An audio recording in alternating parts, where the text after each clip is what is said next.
So great minds think about. They think about where they want to be, what they want to do, and how they can get there, and how they're going to feel once they've accomplished that goal. Sometimes it's just changing one habit. Simple as changing one little habit that can make such a difference. I know for myself, in the last few weeks, I've been changing a habit. One habit. Don't try to change too many things, because if you try to change too many habits, you're just setting yourself up for failure. So change one or two things at a time. I was working on changing one habit, and it has made such a difference in my attitude. It's made such a difference in the results I'm getting and the actions I'm taking just by changing one habit. You see, one habit can have a massive change on your life. So don't listen to what other people are saying, because they don't know, if they haven't gone through and understand how to manifest things into their lives.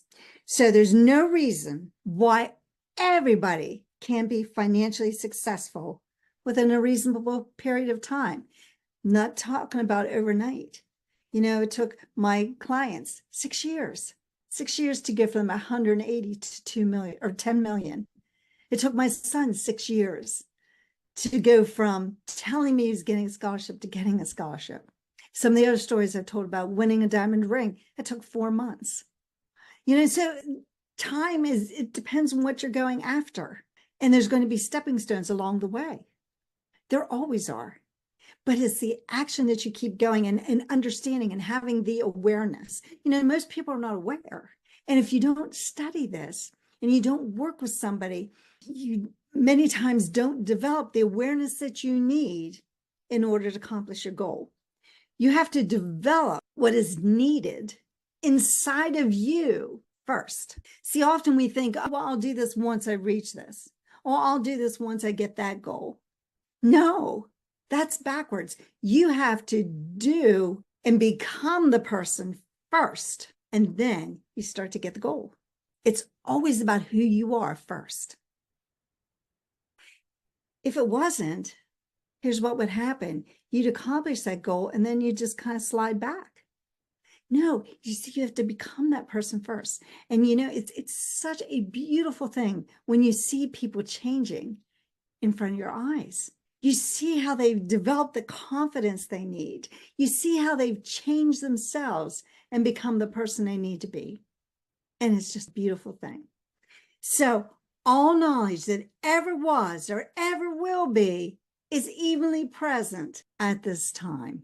And you can tap into that knowledge by developing that awareness, the higher power. I was talking to somebody the other day, and they were telling me a story about how when they were, now that they're in a coaching business, they really live from their inside out. But when they were in a corporate job, they lived from the outside in. They allowed themselves to be controlled by what others were doing, what others were thinking, what was happening outside of them that they couldn't always control. And when they got out of that corporate and started to understand and develop this awareness, they completely changed, and their success rate completely changed, because now they were going from what they wanted instead of what was out there and being told to them. See, we live through our senses, and that's how we relate to the world.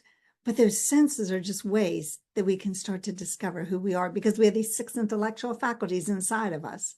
Intuition is one, and that's a huge one. Imagination, memory, and reasoning, and so on. And they are all super important to us. And we've got to start tapping into those 6 intellectual faculties instead of relying on those 5 senses, even though we relate to the world that way. That's the way we relate. That's not the way we have to live. So we're living in this ocean of energy, an ocean of motion. Everything is energy, and your energy too.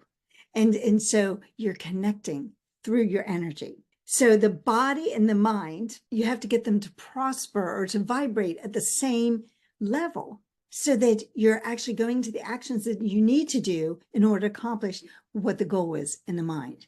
And so you have to start to get on the same frequency. So your mental awareness is super important. Here's the 3 things you need. You need to first, you have to start to figure out how you've been conditioned, how you've been programmed, what's in your thought process that keeps you from accomplishing what you want. And then how do you go about changing it? And then 2, you have to understand why you're getting your current results. What's causing it?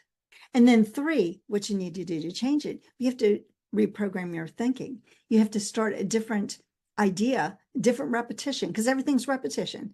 Your mind's been programmed through constant repetition. So you have to put in repetition for what it is that you want and what it is that you don't want. And sometimes that's really difficult depending on how ingrained that thought process is. Most people don't know what they want. They have a vague idea maybe, but they don't have a real clarity. And so that is super important, because if we don't know exactly where we are and where we want to go, how do you know how you're going to get there? So we have to develop that clarity. And all this takes discipline and desire and determination. And there again, that's where a lot of people fall down. So that's why 95% of the people will settle for what they're given rather than go after